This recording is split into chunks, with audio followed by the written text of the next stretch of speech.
ప్యాషన్తో మనసుకు తీసుకొని తెలుగు ప్రపంచ మహాసభలు నిర్వహిస్తూ ఇంకా ముందుకు తీసుకువెళ్తున్నటువంటి సుపరిచితులు శ్రీ గజల శ్రీనివాస్ గారికి, అదేవిధంగా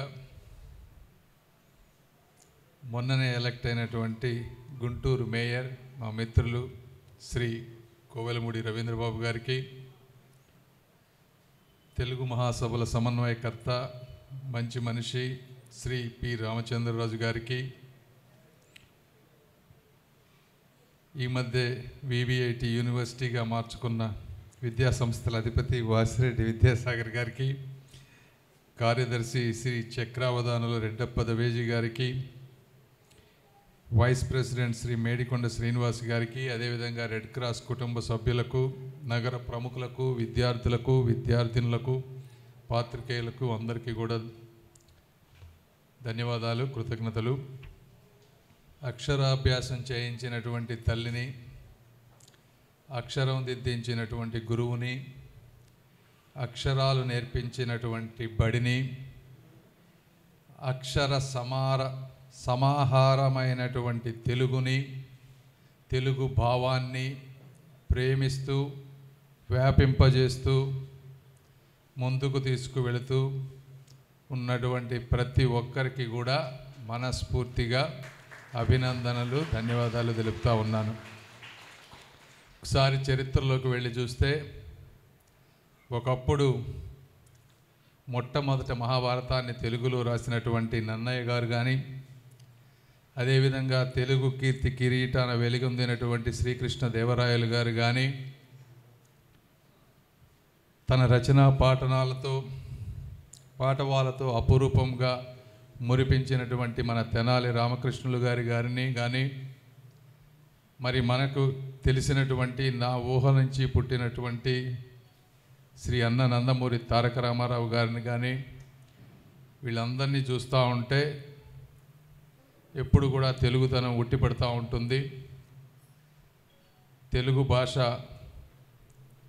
ఒక అద్భుతమైన భాష. నేను కూడా తెలుగు మీడియంలో చదువుకున్నటువంటి వ్యక్తిని.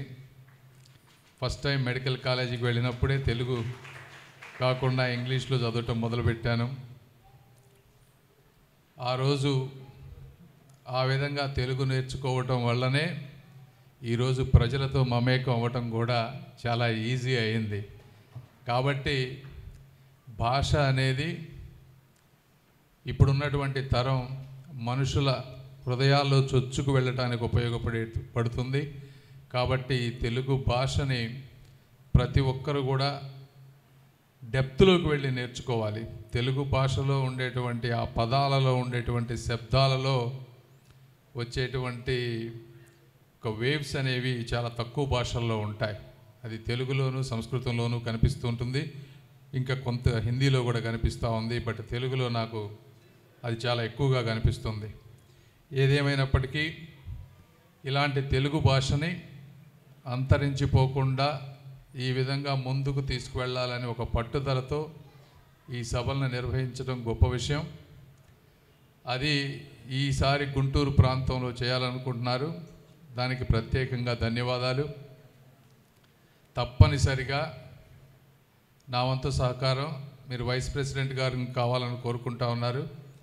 ఆయన మంచి వ్యక్తి, బాగా మాట్లాడతారు. తప్పనిసరిగా ఆయన నేను కలిసి దీన్ని తీసుకొచ్చే బాధ్యత నేను తీసుకుంటాను ఎట్టి పరిస్థితుల్లో. వారే కాకుండా మీకు ఇంకెవరైనా సరే మీ ఉద్దేశం ప్రకారం మంచి మనుషులు ఎవరన్నా ఇక్కడ రావాలి అనుకుంటే చెప్పండి, వాళ్ళని కూడా నేను కాంటాక్ట్ చేసి ఒప్పించి తీసుకువస్తాం.